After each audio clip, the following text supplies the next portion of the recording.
Uyingane yakho yethu, uhleleleni ungangeni kule channel yethu eyunqa phambili uMkhanyakude TV ephethe iy'ndaba ey'shisayo laphana wey'ngane zakwethu. Ngiyibingelele kuphi nakuphi la kufinyela khona le channel yethu eyunqa phambili uMkhanyakude TV. Bafowethu, inkulu iy'ndaba laphana njengoba sazi ukuthi kuleli sonto esikulo ngomhla ka-29 kuzoba nomcimbi laphana wokuchoba isiko laphana umongameli wakuleli uMnumzane Cyril Ramaphosa azoba anikeza khona inkosi uMisuzulu okuyiyona eyaqokwa ukuthi izosala ibambe isihlangangezwe lakhe laphana inkosi uzolithini laphana wengane zakwethu. Kodwa-ke umbango ulokhu uqhubeke njalo laphana wengane zakwethu, abantwana belokhu bephikisa bakhomba lona nalona laphana. Namhlanje kuvele ukuthi laphana umntwana uBuzibazi osememezele ukuthi uzoba nesithangami nabezindaba eGoli.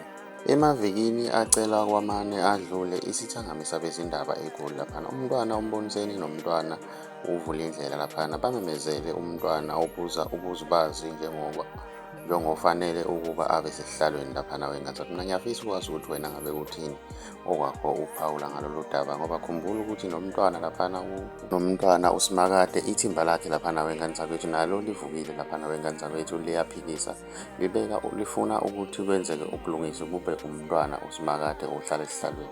Ake sidibane ku-comment section yethu ukuthi wena ngabe kuthini okwakuphawula ngalolu daba.